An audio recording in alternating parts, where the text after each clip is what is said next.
بسم اللہ الرحمن الرحیم۔ السلام علیکم۔ میری سرکاری نوکری تھی۔ 4 بہنوں کی شادی کرتے کرتے میری عمر 35 سال ہو گئی۔ لوگوں کے تانے سن کر اماں نے میری شادی یا قریب لڑکی سے کر دی۔ اب میں بیوی سے محبت جتاتا تو اماں خوب چڑھتی۔ ایک دن آفس سے گھر لوٹا تو بیوی غائب تھی۔ اماں روتے پیٹتے کہنے لگی تیری بیوی بھاگ گئی ہے۔ میں حیران تھا کیونکہ وہ تو بڑی بھولی اور سادہ تھی۔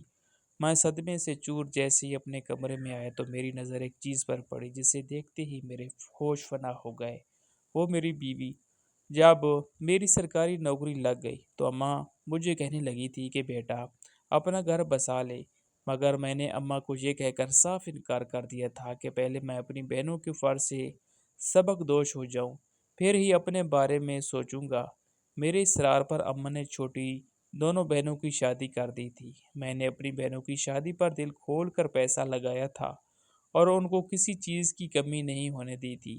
جب 2 بہنیں اپنے گھر کی ہو گئی تو اماں نے ایک بار پھر مجھ سے شادی کے لیے کہنا شروع کر دیا تھا، کیونکہ میری بھی عمر ہو رہی تھی، مگر میں اس وقت بھی اپنی شادی کے بارے میں کچھ نہیں سوچ سکا، کیونکہ ابھی 2 بہنیں گھر بیٹھی تھی اور میں جب تک ان دونوں کو بھی رخصت نہ کر دیتا بھلا اپنے بارے میں کیسے سوچ سکتا تھا۔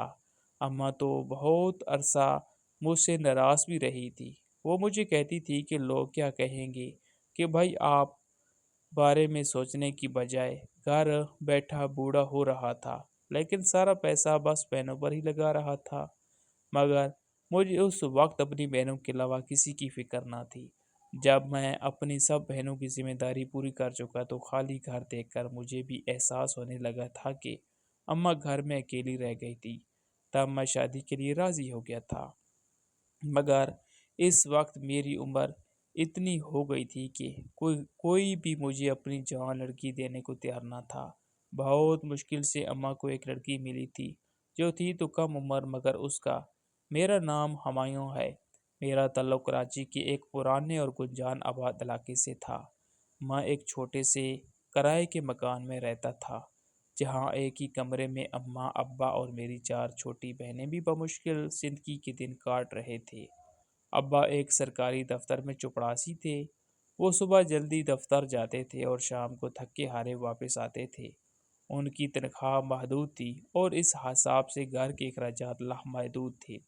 ہر مہینے اماں کی آنکھوں میں بس ایک ہی فکر رہتی تھی کہ کچن کا راشن ختم ہونے والا ہے اور بچوں کے اسکول کی فیس کی تاریخ بھی گزرنے والی ہے۔ مگر ابا نے ہمیشہ اماں کو تسلی دی تھی۔ وہ کہتے کہ بس دعا کرو کہ مہینہ خیر سے گزر جائے۔ میں گھر کا سب سے بڑا بچہ تھا۔ میرے بعد مجھ سے چھوٹی 4 بہنیں بھی تھیں۔ اماں چاہتی تھی کہ میں خوب دل لگا کر پڑھوں اور ایک دن افسر بن کر گھر چلانے میں اور بہنوں کو بیانے میں ابا کی مدد کروں اور ان کا سہارا بنوں۔ اماں کا خواب تھا کہ ان کا بیٹا سفید کپڑے پہنے، جیب میں قلم لگائے، کسی بڑی سی کرسی پر بیٹھا ہوتا اور لوگ اسے عزت سے پکاریں۔ لیکن ابا حقیقت پسند انسان تھے۔ وہ ہمیشہ مجھے یہی سمجھاتے تھے کہ خواب دیکھنا اچھی بات ہے، مگر پیٹ کی آگ پہلے بجھانی پڑتی ہے۔ وہ مجھے کہتے تھے کہ تم کچھ چھوٹی موٹی ہی نوکری ڈھونڈ لو تاکہ کم سے کم کچھ تو کما سکو۔ میری عمر اس وقت صرف 16 سال تھی اور میں 10ویں جماعت میں پڑھتا تھا۔ میرا دل تو چاہتا تھا کہ میں اپنی پوری توجہ بس پڑھائی پر ہی دوں، مگر جب اماں کو آٹے کی بوری کے آگے بے بس دیکھتا اور جب وہ بہنوں کے مرجھائے ہوئے چہروں پر نظر پڑتی تو دل کے اندر ایک بوجھ سا محسوس ہونے لگتا۔ تب میں نے ابا سے کہا تھا کہ میں شام کو گھر میں ہی کچھ بچوں کو ٹیوشن پڑھا لیا کروں گا اور اس سے کچھ آمدنی تو ہو ہی جائے گی۔ میری اس بات سے اماں نے پہلے تو انکار کیا تھا، مگر ابا نے میری حمایت کی تھی اور اماں کو بھی منا لیا تھا۔ پھر شام کو میں محلے کے بچوں کو پڑھانے لگا تھا۔ میں دن میں اسکول جاتا اور رات کو خود پڑھائی کرتا۔ اکثر اوقات تھکن سے میرا جسم ٹوٹنے لگتا تھا، مگر اماں کا چمکتا ہوا چہرہ اور ابا کی مطمئن آنکھیں میری طاقت بن جاتی تھی۔ میں اپنی چھوٹی بہنوں کے لیے بھی اکثر ان کی نئی کتابیں لے کر آتا تو وہ بھی خوش ہو جاتی تھی۔ وقت گزرتا گیا۔ میٹرک کے بعد میں نے انٹر میں داخلہ لے لیا۔ ابا کو امید تھی کہ میں نوکری کی تلاش میں نکلوں گا، مگر میں نے پڑھائی جاری رکھی تھی اور ٹیوشن کے ساتھ ساتھ میں نے ایک جنرل اسٹور پر شام کی شفٹ میں کام کرنا بھی شروع کر دیا تھا۔ پھر مجھے دن کے 10 روپے بھی قیمتی لگنے لگے تھے۔ میں کلاس کا ذہین لڑکا تھا۔ اکثر میرے نوٹس باقی بچوں کے لیے بھی مثال بن جاتے تھے۔ کالج کے دوسرے سال میں میرے ساتھ ایک ایسا واقعہ ہوا تھا جس نے میری زندگی بدل دی تھی۔ میں حسب معمول دکان پر کام کر رہا تھا جب ایک گاہک آیا تھا۔ وہ ایک درمیانی عمر کا پڑھا لکھا انسان تھا۔ اس نے مجھے غور سے دیکھا اور مجھ سے پوچھنے لگا کہ میں پڑھتا تھا۔ میں نے اسے بتایا کہ میں کالج میں ہوں اور ساتھ میں کام بھی کرتا ہوں۔ وہ مسکرا کر مجھے کہنے لگا کہ میں ایک فلاحی ادارہ چلاتا ہوں جو غریب مگر ہونہار بچوں کو اسکالرشپ دیتا ہے، مگر اگر تم چاہو تو ہم تمہاری فیس اور کتابوں کا خرچہ اٹھا سکتے ہیں۔ میں ان کی بات سن کر یقین نہ کر پا رہا تھا کہ اللہ کیسے کیسے وسیلے پیدا کر سکتا ہے۔ میرے لیے تو وہ کسی موسی سے کم نہ تھا۔ میں نے اس آدمی کا دیا ہوا فارم بھر کر جمع کروا دیا تھا۔ کچھ ہی دنوں کے بعد مجھے اطلاع ملی تھی کہ میرا نام اسکالرشپ کے لیے منتخب ہو گیا تھا۔ اس دن اماں نے بھی سجدہ شکر ادا کیا تھا اور ابا کی آنکھوں میں بھی خوشی کے آنسو تھے۔ میری فیس، کتابیں اور جہاں تک کہ بس کا کرایہ بھی وہ ادارہ دینے لگا تھا۔ اماں تو بس اٹھتے بیٹھتے اس نیک انسان کو دعائیں دینے لگی تھی۔ پھر میری ساری کی ساری توجہ صرف پڑھائی پر مرکوز ہو گئی تھی۔ جب میرا رزلٹ آیا تو میں انٹر میں بہترین نمبروں سے پاس ہوا تھا اور پھر مجھے ایک بہت بڑی یونیورسٹی میں اسکالرشپ پر ہی داخلہ مل گیا تھا۔ میں نے اکنامکس میں بیچلر شروع کر دیا تھا۔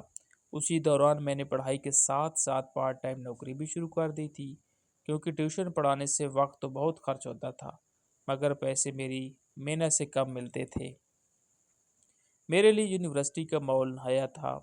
میں نے ڈیبیٹس میں حصہ لینا شروع کیا تھا جس سے میں طلباء کی نمائندگی کرنے لگا تھا اور اس طرح میں نے اپنی ایک پہچان بنائی تھی۔ ساتھ ہی مجھے ایک کمپنی میں نوکری بھی مل گئی تھی۔ جب میں اپنی پہلی تنخواہ لے کر گھر آیا تھا تو اماں نے اسے چوم کر اپنی آنکھوں سے لگایا تھا اور ابا نے میرے کندھے پر ہاتھ رکھ کر مجھے دعائیں دی تھی۔ جب زندگی ذرا بہتر ہونے لگی تو ابا نے ایک دن ہمارا ساتھ چھوڑ دیا اور وہ ایک حادثے میں دنیا سے چلے گئے تھے۔ میرے لیے وہ دن زندگی کی مشکل ترین لمحات میں سے ایک لمحہ تھا، کیونکہ ابا کے گزر جانے کے بعد ساری ذمہ داری میرے ہی کندھوں پر آن پڑی تھی۔ ابا کی پنشن آنے لگی تھی مگر اب ذمہ داری بڑھ گئی تھی اور میں پہلے سے زیادہ محنت کرنے لگا تھا۔ ساتھ ہی میں سرکاری نوکری کے لیے بھی کوشش کر رہا تھا۔ میرے سامنے ہر وقت اماں کا پریشان اور اداس چہرہ رہتا تھا، کیونکہ اب بہنیں بڑی ہو رہی تھی اور اماں کو ان کی شادی کی فکر ستانے لگی تھی۔ اماں مجھ سے بہت بار کہہ چکی تھی کہ میں شادی کر لیتا تاکہ اماں میرے بعد بہنوں کے لیے بھی کوئی مناسب رشتہ دیکھ سکتی، مگر میں ابھی شادی نہیں کرنا چاہتا تھا۔ پہلے میں کامیاب ہونا چاہتا تھا، کوئی ایسی نوکری ڈھونڈنا چاہتا تھا جس سے میں اپنے گھر کے حالات بدل سکتا، تبھی میں اپنی شادی کے بارے میں کچھ سوچ سکتا تھا۔ میں ابا کو بہت بار کہہ چکا تھا کہ وہ چھوٹی بہنوں کے لیے کوئی رشتہ دیکھ لیتی، کیونکہ میں ابھی شادی کرنا ہی نہیں چاہتا تھا، مگر اماں کو لگتا تھا کہ شاید میں کسی لڑکی کو پسند کرتا ہوں اور اماں کو بتانا نہیں چاہتا۔ اس لیے وہ کافی عرصہ مجھ پر یہی زور ڈالتی رہی تھی کہ میں ان کو اپنی پسند کے بارے میں بتا دوں۔ میں آخر اماں کو اپنی کس پسند کے بارے میں بتاتا؟ میرے پاس اتنا وقت بچتا ہی کہاں تھا کہ میں کسی لڑکی کے پیچھے خوار ہوتا پھرتا، اور نہ ہی میرے پاس اتنے پیسے تھے کہ میں کسی لڑکی پر لٹا سکتا۔ جب کافی عرصے تک میں شادی کے لیے نہ مانا تو اماں نے مجھ سے چھوٹی مروہ کے لیے رشتہ ڈھونڈ کر اس کو بیاہ دیا تھا۔ میرے پاس جتنے پیسے تھے، جتنی جمع پونجی تھی، میں نے وہ سب مروہ پر لگا دی تھی تاکہ وہ مجھ سے کوئی گلہ نہ کر پاتی کہ ابا نہیں تھے تو میں نے اس کے ارمان پورے نہ کیے۔ میں نے مروہ کی شادی پر دل کھول کر پیسہ خرچ کیا تھا، کیونکہ ابا کے بعد وہ میری ذمہ داری تھی۔ اماں نے مجھے کئی بار کہا تھا کہ اتنا نہ خرچ کرو، باقی بہنیں بھی تو ہیں، ان کو بھی تو بیانا ہے، مگر میرے دل میں ایک ہی خیال تھا کہ مروہ کو کبھی یہ نہ لگے کہ ابا کے نہ ہونے سے اس کی زندگی کے بڑے دن میں کوئی کمی رہ گئی۔ وہ بھی خوش تھی اور اس کی مسکراہٹ میرے لیے سب سے بڑی خوشی تھی۔ میری زندگی ویسے ہی مصروف ہو گئی تھی۔ میں صبح کو نوکری پر جاتا اور پھر شام کو پڑھائی کرتے رات ہو جاتی۔ اماں کو ایک بار پھر سے میری شادی کی فکر لگ گئی۔ وہ ہر دوسرے دن کوئی نہ کوئی بات نکال کر مجھ سے پوچھ لیتی تھی کہ اگر مجھے کوئی لڑکی پسند ہے تو اماں جا کر رشتہ مانگ لیتی، مگر میں ہنس کر ٹال دیتا اور آخر کار اماں سے کہہ دیا کہ جس دن میرا شادی کرنے کا دل کرے گا میں ان کو خود ہی بتا دوں گا۔ مگر حقیقت یہ تھی کہ میرے دل میں واقعی کسی کے لیے کوئی جذبات نہ تھے۔ میں ایک ایسے مقام پر تھا جہاں میرا دل صاف ایک ہی کام میں لگا تھا، اور وہ تھا اپنے گھر کو، اپنی بہنوں کو اور خود کو ایک بہتر اور پرسکون زندگی دینا۔ مجھے لگتا تھا کہ میں کسی اچھی سرکاری نوکری پر لگ گیا تو جلد ہی اپنی محنت کی وجہ سے مجھے ترقی مل جائے گی اور میں اپنے گھر والوں کو دنیا کی ہر آسائش دے سکوں گا۔ آخر کار کئی ماہ کی محنت، نیند کی قربانی اور محلے کے شور کے باوجود میری پڑھائی رنگ لائی تھی اور مجھے ایک بہت اچھی سرکاری نوکری مل گئی تھی۔ میری تنخواہ تو کم تھی مگر اس بات کی مجھے کوئی فکر نہ تھی، کیونکہ میں جانتا تھا کہ جیسے جیسے میری ترقی ہوگی میری تنخواہ بھی بڑھ جائے گی۔ وہ دعائیں جو اماں نے راتوں کو اٹھ کر میرے لیے مانگی تھی وہ قبول ہو ہی گئی تھی۔ میری تنخواہ تو معقول تھی مگر میں مطمئن تھا۔ پھر کبھی میں سوچتا تھا کہ کیا اب مجھے شادی کے بارے میں سوچنا چاہیے تھا، لیکن پھر خود ہی کہتا تھا کہ ابھی سمینہ کا کالج مکمل ہونا باقی تھا اور فاریہ کا بھی تو کالج میں داخلہ ہونا تھا، جبکہ مروہ سے چھوٹی عروہ کی شادی کی عمر ہو گئی تھی اور میں نے اماں سے کہہ کر اس کے لیے بھی رشتے کی تلاش شروع کروا دی تھی تاکہ وہ بھی اپنے گھر کی ہو جائے۔ جلدی عروہ بھی اپنے گھر کی ہو گئی تھی اور میری بھی نوکری میں ترقی ہو گئی تھی۔ پھر میں نے گھر کے حالات بدلنا شروع کر دی تھی۔ وہ گھر جس میں ہم رہتے تھے وہ مجھے چھوٹا لگنے لگا تھا۔ پھر میں نے اماں کو منع کرنے کے باوجود اس گھر کو بیچ کر اسے بڑا ایک قدرے بہتر گھر خرید لیا تھا۔ میں صرف اور صرف اپنی بہنوں کو خوش دیکھنا چاہتا تھا، اس لیے میں نے اپنا سارا وقت ان کے لیے ہی وقف کر دیا تھا۔ جو بھی کماتا تھا وہ ان کی جھولی میں ہی لا کر رکھ دیتا تھا۔ جب وہ مسکراتی تھی تو مجھے لگتا تھا کہ میری زندگی کا مقصد پورا ہو رہا تھا۔ اماں بھی دن رات مجھے دعائیں دیتی تھی مگر میری کامیابی کے پیچھے سب سے بڑا ہاتھ اس شخص کا تھا جس نے مجھے اسکالرشپ پر پڑھنے کا موقع دیا تھا۔ وہ فرشتہ صفت انسان مشکل وقت میں میری مشکل کو آسان کر گیا تھا۔ میں نے اپنے گھر کے حالات چند ہی مہینوں میں بدل لی تھی، مگر پھر مجھے ابا کی بہت یاد آتی تھی۔ وہ مجھے کامیاب دیکھنا چاہتے تھے مگر میرے کامیاب ہونے سے پہلے ہی وہ ہمیں چھوڑ کر جا چکے تھے۔ مگر اماں کا اطمینان اور بہنوں کا پرسکون چہرہ دیکھ کر میں خوش تھا کہ میں نے اپنی ذمہ داری بہت اچھے سے نبھائی تھی۔ میں اپنی بہنوں کی ہر ضرورت، ہر خواہش پوری کرتی تھی۔ سمینہ اور فاریہ کی عمر میں 4 سال کا فرق تھا مگر میں چاہتا تھا کہ دونوں کو ایک ساتھ ہی گھر سے رخصت کر دیتا، مگر ان کی شادی سے پہلے اماں نے مجھے ایک بار پھر شادی کے لیے زور دینا شروع کر دیا۔ اماں کسی بھی صورت سمینہ اور فاریہ کو رخصت کرنے کے لیے تیار ہی نہیں تھی، کیونکہ میں جب بھی ان سے دونوں بہنوں کی شادی کی بات کرتا تو وہ مجھے ڈانٹ دیتی تھی اور کہتی تھی کہ لوگ کیا کہیں گے کہ بھائی گھر بیٹھا بوڑھا ہو رہا ہے لیکن شادی نہیں کر رہا اور بس بہنوں پر ہی اپنا سارا پیسہ بہا رہا ہے۔ مگر میں ایک بار پھر سے اپنی ضد پر اڑ گیا تھا کہ جب تک میں اپنی بہنوں کی ذمہ داری سے آزاد نہیں ہو جاؤں گا میں اپنے بارے میں بالکل نہیں سوچوں گا۔ اماں تو بہت عرصہ مجھ سے ناراض بھی رہی تھی۔ انہوں نے تو جیسے ضد ہی پکڑ لی تھی کہ پہلے وہ میرے لیے لڑکی دیکھیں گی، اس کے بعد ہی دونوں بہنوں کے لیے کسی رشتے کی تلاش شروع کر دے گی۔ مگر وہ جانتی تھی کہ میں ان سے زیادہ ضدی تھا، اس لیے ان کو ہی ماننا پڑی تھی اور انہوں نے چھوٹی دونوں بہنوں کے لیے ایک ہی گھر میں رشتہ دیکھ لیا۔ گھر میں ایک بار پھر سے شادی کی تیاریاں شروع ہو گئی تھی، مگر اب کی بار میں اداس تھا کیونکہ میرے گھر میں رونق میری بہنوں سے تھی اور اب وہ بھی جا رہی تھی۔ دونوں بہنوں کے جانے کے بعد گھر ایک دم سونا سونا لگنے لگا تھا۔ میں جب بھی دفتر سے گھر واپس آتا تھا تو اکثر اماں کی آنکھوں میں آنسو دیکھتا تھا کیونکہ ان کو سب بیٹیوں کی بہت یاد آتی تھی۔ مجھے بھی خالی گھر کو دیکھ کر احساس ہونے لگا تھا کہ سب بہنوں کے جانے کے بعد اماں ایک دم سے اکیلی پڑ گئی تھی، اس لیے اب ان کو بھی کسی کی ضرورت تھی۔ تب میں نے اماں سے کہہ دیا تھا کہ وہ میرے لیے اپنی پسند کی کوئی لڑکی ڈھونڈ کر میری بھی شادی کر دیتی۔ جب اماں کو معلوم ہوا کہ میں شادی کے لیے تیار تھا تو وہ خوش ہو گئی تھی، اور انہوں نے سب بہنوں کے ساتھ مل کر میرے لیے ایک اچھی سی لڑکی ڈھونڈنا شروع کر دی تھی۔ مگر اس وقت میری عمر اتنی ہو چکی تھی کہ مجھے کوئی جوان اور حسین لڑکی ملنے سے تو رہی تھی۔ اس وقت میری عمر 34 سال تھی جب اماں اور بہنوں نے میرے لیے لڑکی ڈھونڈنا شروع کی تھی، مگر بہنوں اور اماں کو تو میرے معیار کی کوئی لڑکی پسند ہی نہیں آ رہی تھی۔ میرے لیے رشتہ ڈھونڈتے ڈھونڈتے 1 سال گزر گیا تھا، مگر میری بہن اور اماں کو تو کوئی لڑکی پسند ہی نہیں آ رہی تھی، کیونکہ کوئی بھی مجھے اس وقت اپنی 20-25 سال کی لڑکی دینے کے لیے تیار نہ تھا۔ مگر اماں میرے لیے کم عمر لڑکی کو ہی لانا چاہتی تھی۔ تب اماں نے ایک غریب گھر کی کم عمر لڑکی کا رشتہ طے کر دیا تھا۔ اس کا نام سوریہ تھا، اور وہ مجھ سے پورے 10 سال چھوٹی تھی۔ شکل و صورت سے وہ ایک عام سی لڑکی تھی، مگر دل سے وہ مخلص تھی۔ میں سادگی سے شادی کرنا چاہتا تھا، مگر اماں اس حق میں بالکل بھی نہیں تھی۔ اس لیے میری اور سوریہ کی شادی بھی دھوم دھام سے ہوئی تھی، اور وہ کم عمر معصوم لڑکی میری دلہن بن کر میرے گھر آ گئی تھی۔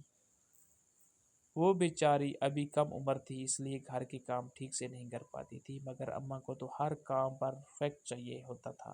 اماں اکثر اس کو ڈانٹتی تھی، اور میں اماں کو سمجھاتا تھا کہ ابھی اس کی عمر ہی کتنی ہے، اس کو گھر سنبھالنے میں کچھ تو وقت لگے گا۔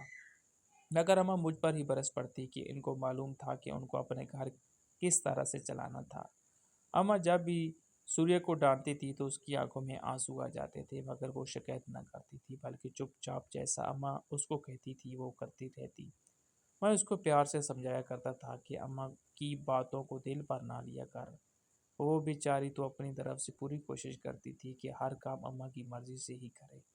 اگر اس سے کوئی غلطی ہو جاتی تو اماں اس کی کلاس لگا لیتی تھی، اور مجھے بھی سمجھاتی تھی کہ میں اس کو زیادہ سر پر نہ چڑھاؤں۔ میں جب بھی سوریہ کو پیار سے سمجھاتا تو اماں غصہ ہو جاتی اور مجھے ہی کہنے لگتی کہ میری ہی وجہ سے سوریہ کا کام میں دل نہیں لگتا، اس لیے میں اسے زیادہ پیار نہ جتایا کروں۔ مگر وہ تو میری بیوی تھی، میرا تو اس پر حق تھا، پھر اماں مجھے روک نہیں سکتی تھی نا۔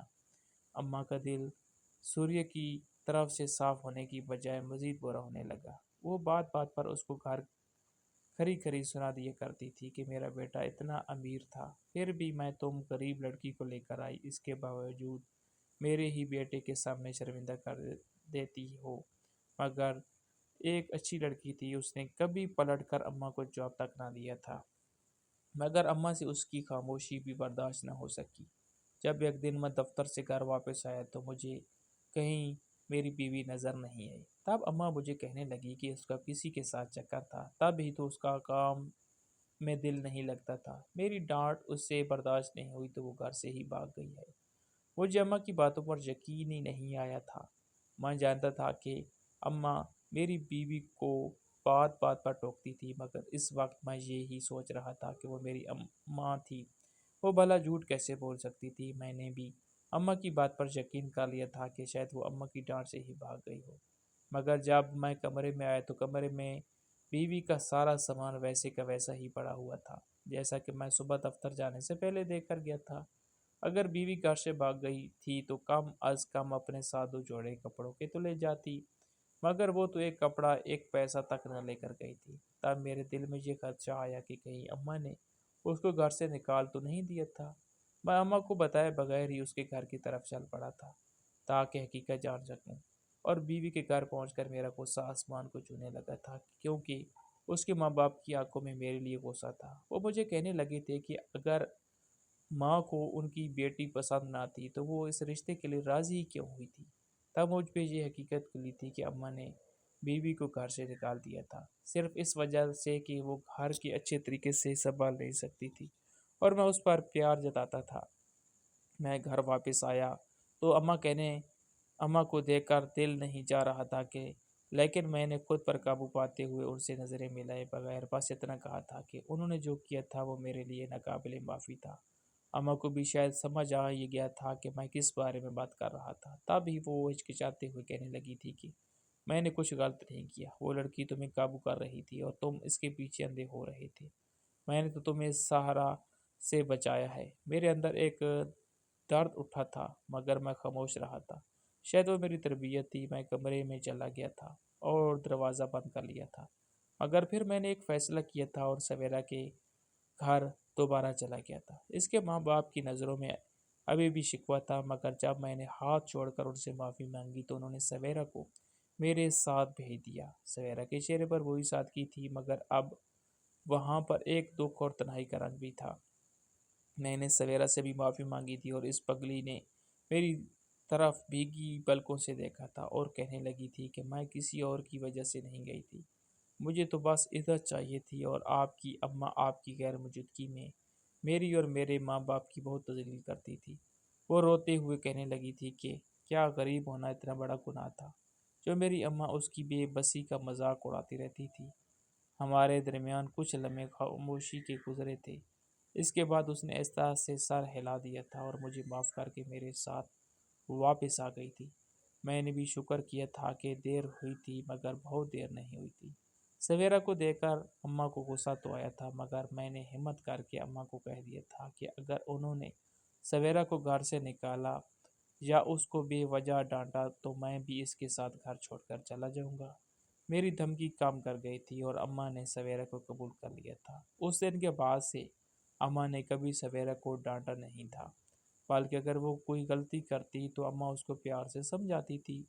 اماں کو ڈر تھا کہ اگر انہوں نے سویرا کو کچھ کہا تو میں ان سے ناراض ہو کر چلا نہ جاؤں، کیونکہ میں بھی تو ان کا اکلوتا بیٹا تھا اور وہ میرے بغیر بھلا کیسے رہ سکتی تھی۔